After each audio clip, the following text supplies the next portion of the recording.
गुरुर्ब्रह्मा गुरुर्विष्णुः गुरुर्देवो महेश्वरः गुरु साक्षात् परं ब्रह्म तस्मै श्री गुरवे नमः तस्मै श्री गुरवे नमः तस्मै श्री गुरवे नमः।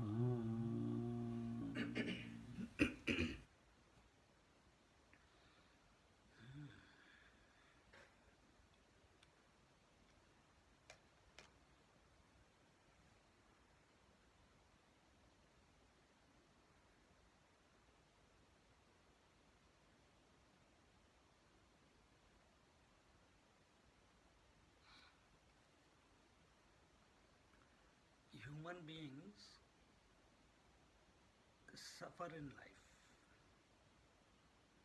and they suffer in life because of their choice. And actually, they are Satchidanand Swarup.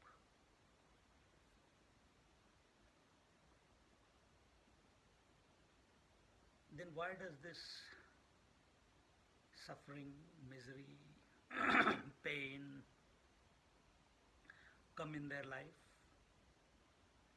It happens due to three reasons. One, because they forget the divine. That divine which is everywhere, inside, outside, उसको नजरअंदाज कर देते हैं. It is so much abundantly available, yet the choice that this human being needs to make is to contemplate on the divine, to be the divine. Instead, he is moving around as if he has popped into this world, considering himself to be the body, taking and complaining all the time. The main root cause of this is he has, the first point, he has forgotten the Lord, or he has forgotten the divine theme. And that forgetfulness is as if, very important, is creating a distance between he and the divine, him and the divine.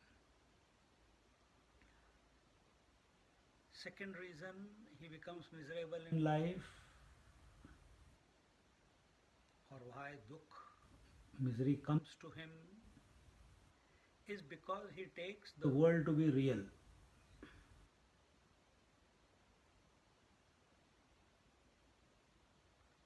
And the reason he takes the world to be real is he takes his body to be real. He takes his individuality to be real. And once you start considering that I am only this much and no more, from that moment on, the differences, the multiplicity begins.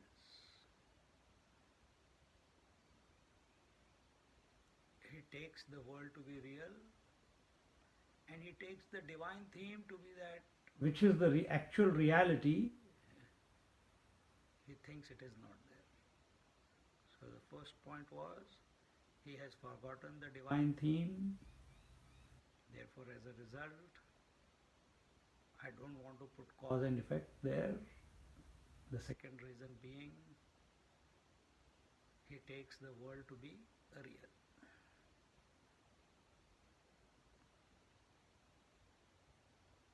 And what is he trying in the name of spirituality? He is continuously trying to remove the world from his mind in order to be at peace,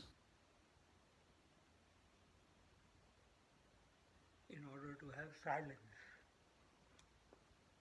in order to have sleep. Because this world creates havoc in his mind. The thoughts of the world create havoc in his mind. Third, he wants the world to function according to his will. He wants the children to move according to his will, his body to move according to his will, he wants the relations to move according to his diktat, the employer, the employee, the car, the people around him, the friends.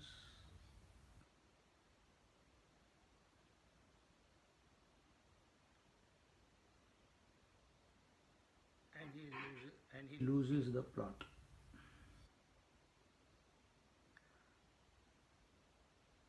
A person who is willing to make the world work around him according to his will be the most frustrated person on this planet. Because the whole world he did not create. In fact, the body that he is thinking that he is, that also he did not create.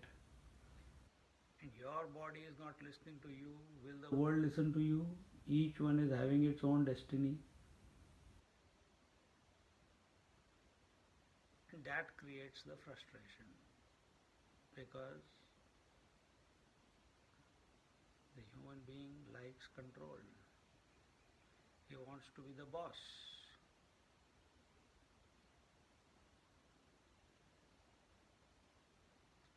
And then he gets lost into the experiences, into the knowledge,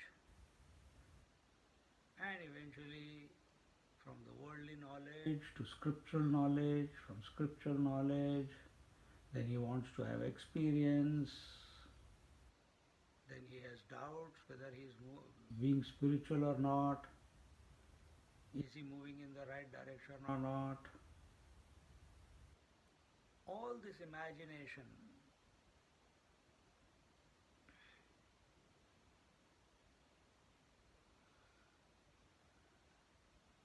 he takes it to be real.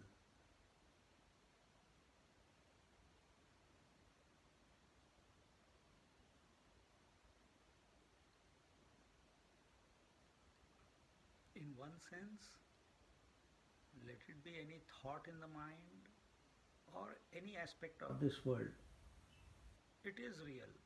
Why? Because it exists.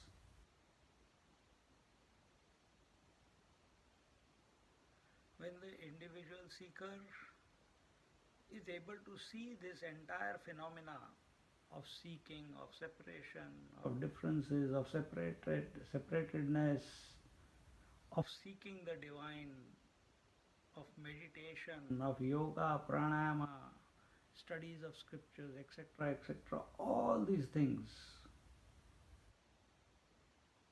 when the individual is able to witness the whole thing, he comes to understand that this whole rigmarole is happening at the level of mind. I've got nothing to do with it.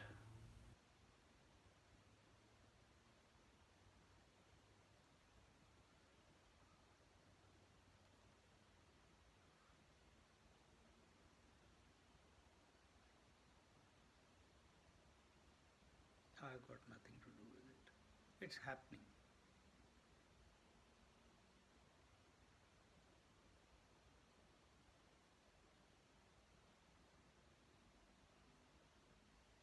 And being a witness,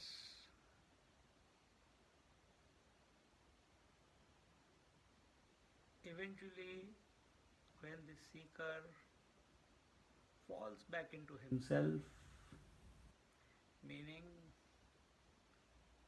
the witness becomes aware of itself,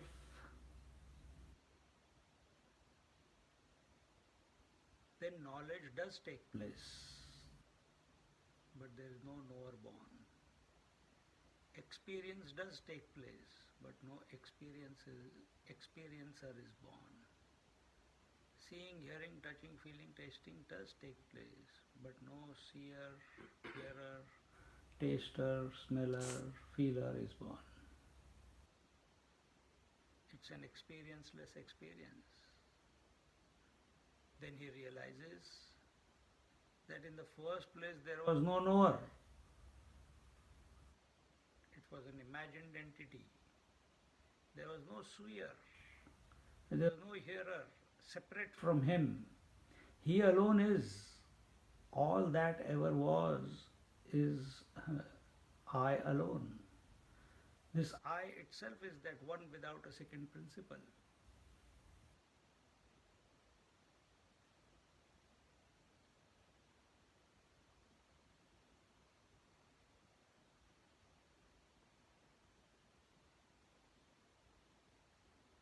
We have this idea that the knower must merge into the absolute, the seeker must merge into the absolute, the experience must merge into the absolute divine.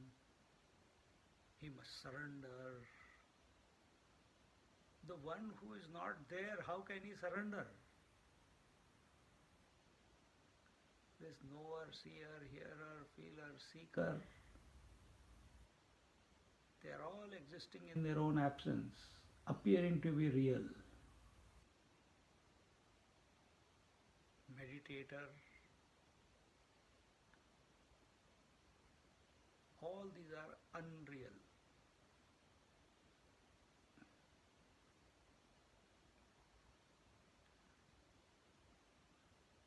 The moment witness becomes aware of himself,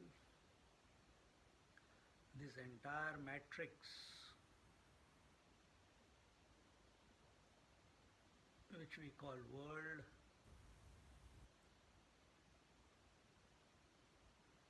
starts dissolving. Just like a cloth is a matrix of thread.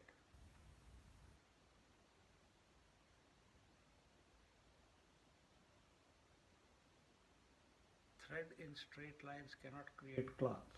They have to go crisscross.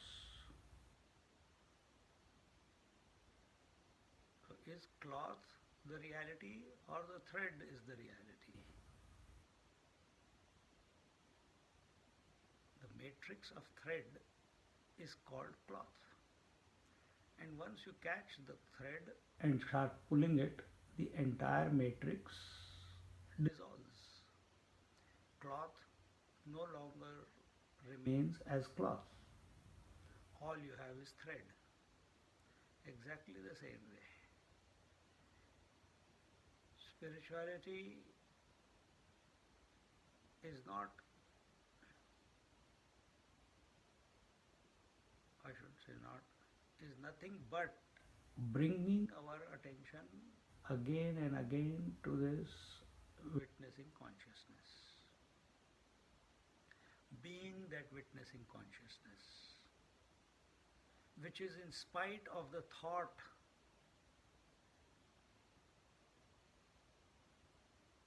of witnessing consciousness or I. Even that thought of I is being supported by you, the real you. As long as our attention is on this conscious principle,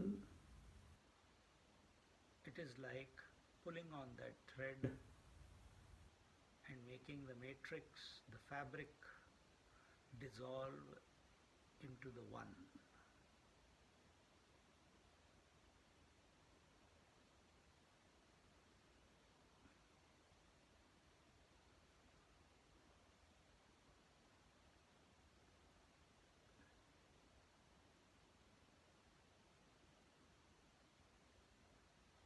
when seen from this and understood from this angle,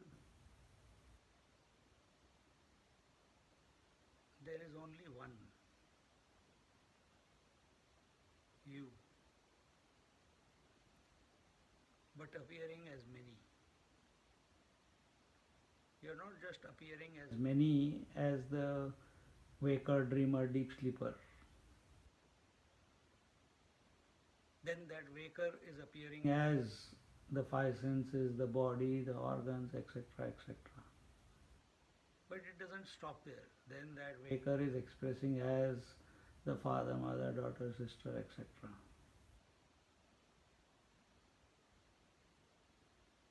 You have to reclaim who you essentially are. Dreamer does the same. But all this is known by you when you take the eagle's viewpoint and see that all this is just the imagination of the mind.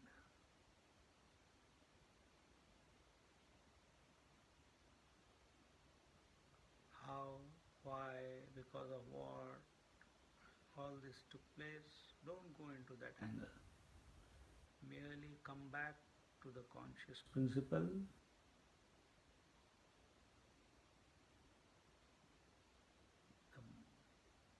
The longer you can stay as the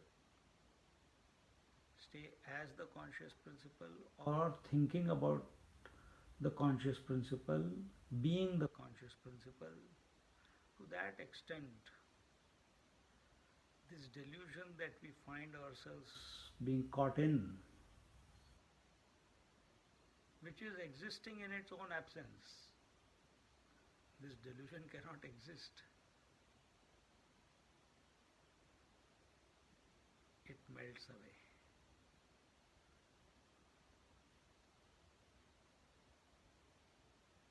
Yoga sadhana or abhyasa yoga means practice of union.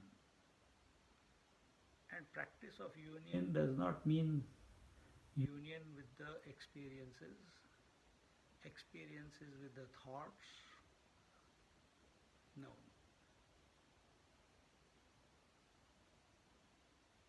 Practice of union means when you come to the seat of meditation or anywhere, whatever you are doing, continuously being the one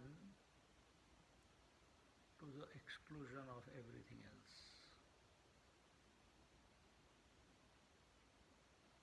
Remaining aware of the self in spite of hearing, in spite of the thoughts in the mind. That is Abhyasa Yoga.